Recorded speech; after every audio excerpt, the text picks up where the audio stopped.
लोकी का पहला एपिसोड जब से आया है तब से फैंस ने हजारों सवाल खड़े कर दिए हैं। ये क्यों है, वो क्यों है, कैसे है। और सीरीज एंड होते होते शायद ज्यादातर सवालों के जवाब मिल जाएंगे, लेकिन मैं सीरीज के एंड होने का वेट क्यों करूं। आज के वीडियो में मैं आपको एमसीयू की फिलहाल की सबसे बड़ी पावर टीवीए और टाइम कीपर्स के बारे में बताऊंगा, और जिस मल्टीवर्स वॉर की बात करी गई थी उसे भी एक्सप्लेन करूंगा। तो अगर आप चैनल पर पहली बार आए हो तो चैनल को सब्सक्राइब कर दो और बिना किसी देरी के हीरोगिरी शुरू करते हैं। लोकी का पहला एपिसोड बेस्ड था टाइम कीपर्स पर, टीवीए पर और लोकी की थेरेपी पर। अब तक हमने देखा कि एमसीयू में सबसे पावरफुल अगर कुछ है तो वो है इन्फिनिटी स्टोन्स। इतने पावरफुल कि पहली 23 मूवीज को इन्फिनिटी सैगा कहा गया है। और थैनोस के पास जब सारे स्टोन्स आ गए थे तो थॉर का भी मुंह उतर गया था। लेकिन इस एपिसोड ने ये प्रूव कर दिया कि इन स्टोन से भी ऊपर एक चीज है इस यूनिवर्स में, और वो है टाइम कीपर्स, जिन्हें इन स्टोन से घंटा फर्क नहीं पड़ता। कंचे खेलते हैं वो इन्फिनिटी स्टोन से। और ये जो सो कॉल्ड टाइम कीपर्स है ये एग्जिस्टेंस में आते हैं मल्टीवर्स की वजह से। वो मल्टीवर्स जिसे हमने देखा भी नहीं है एमसीयू में, और ना ही हमें पता है कि वो दिखता कैसा है, लेकिन वो हुआ करता था या शायद फ्यूचर में होगा। हमें time keeper, timeline battle, multiverse, इन सब चीजों के बारे में बताती है मिस मिनट्स। तो मिस मिनट्स ने क्या कहा सुन लेते हैं। Long ago, there was a vast multiversal war. Countless unique timelines battled each other for supremacy.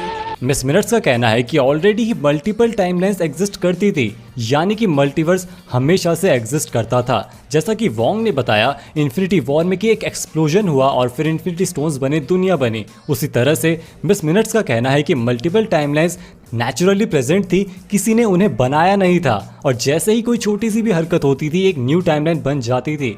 मतलब कि बिना टाइम ट्रेवल करे भी नेक्सस इवेंट्स हो रहे थे, और इसी तरह से बिलियंस ऑफ टाइमलाइंस बन गई और उनके बीच लड़ाई हुई सुप्रीमेसी के लिए।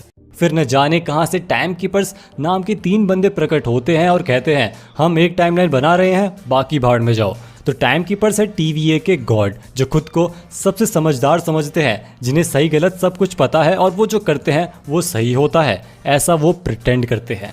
अब देखो, टाइम कीपर्स ने बना दी सैक्रेड टाइमलाइन, और इसमें जो कुछ भी होता है वो टाइम कीपर्स की देख रेख में होता है और उनकी विल से होता है। तो सुप्रीमेसी तो उनकी हुई। मिस मिनट्स ने कहा कि सुप्रीमेसी टाइमलाइंस को चाहिए थी, लेकिन मिली किसे? टाइम कीपर्स को।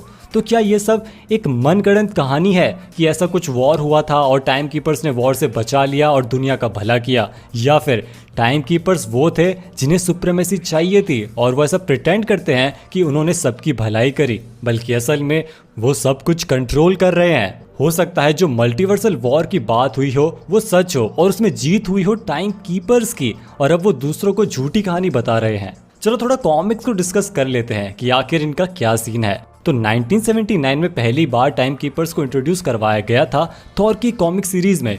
टाइम कीपर्स को बनाया था एक कैरेक्टर ने जिसका नाम था ही हु रिमेन्स, जो कि टाइम वेरिएंस अथॉरिटी का डायरेक्टर था। वो भी उस रियलिटी में जो आखिरी रियलिटी बची थी इस यूनिवर्स में, यानी कि यूनिवर्स खत्म होने पर आ गया था और टाइम कीपर्स को बनाया गया यूनिवर्स के टाइम फ्लो को सही करने के लिए। लेकिन टाइम कीपर जो है वो कॉमिक्स में हमेशा पॉजिटिव रोल में नहीं थे। उन्होंने मार्वल की मेन टाइमलाइन में अवेंजर्स को तोड़ने की कोशिश करी थी, क्योंकि उन्हें पता था अवेंजर्स बहुत पावरफुल है और वो नहीं चाहते थे कोई उनसे पावरफुल या उनके बराबर की ताकत वाला एग्जिस्ट करे। और टाइम कीपर्स टाइम ट्विस्टर नाम के बीइंग्स से भी कनेक्टेड थे, और ये बीइंग्स टाइम में पीछे जाकर अर्थ की बैंड बजाते थे। वैसे क्या आपने नोटिस किया कि मिस मिनट्स ने 2 वर्ड्स यूज किए, मैडनेस और मल्टीवर्स, और डॉक्टर स्ट्रेंज 2 का नाम है मल्टीवर्स ऑफ मैडनेस, और एम फॉर मेफिस्टो भी होता है।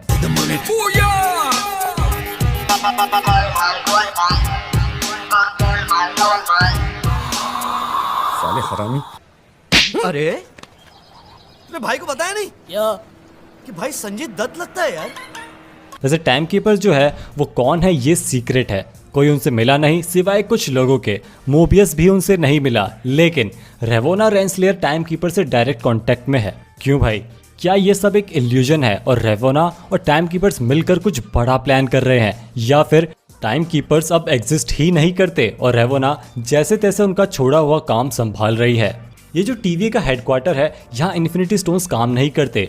ऑफ कोर्स ये जगह टाइम और स्पेस के बाहर है, बिल्कुल ही अलग किसी रियलिटी में। अब तक इस जगह का नाम नहीं बताया गया, लेकिन कॉमिक्स में टीवी है सिटी ऑफ क्रोनोपोलिस में, जो कि लिम्बो नाम की एक रियम में है।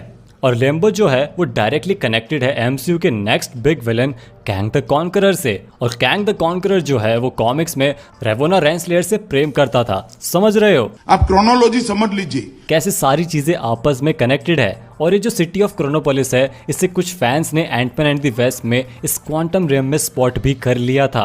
तो भाई फुल प्रूफ एविडेंस सब कुछ है मेरे पास कि भाई कैंग द कॉन्करर जो है वो इसके पीछे जरूर है। नहीं हुआ तो फ्यूचर में वीडियो प्राइवेट करनी पड़ेगी। खैर, वीडियो यहाँ तक देख लिया तो कमेंट सेक्शन में जिस देश में कैंग रहता है ज़रूर लिख देना। देखो, टीवी जो कर रहा है उसमें कुछ गलत नहीं है, वो मल्टीपल टाइमलाइंस और केओस होने से रोक रहा है, लेकिन टाइम कीपर्स जो है वो अपनी मन मर्जी से इस मेन टाइमलाइन को चला रहे हैं। जो कुछ हो रहा है उनकी विल से हो रहा है, लेकिन ये अथॉरिटी उन्हें किसने दी? और तो और व्हाट इफ सीरीज जो आ रही है उसमें हमें दूसरी रियलिटीज दिखाई जाएंगी कि क्या होता अगर टिचाला स्टार लॉर्ड बन जाता। लेकिन ये तो दूसरी टाइमलाइन है और दूसरी टाइमलाइन तो एग्जिस्ट ही नहीं करनी चाहिए टीवी के होते हुए।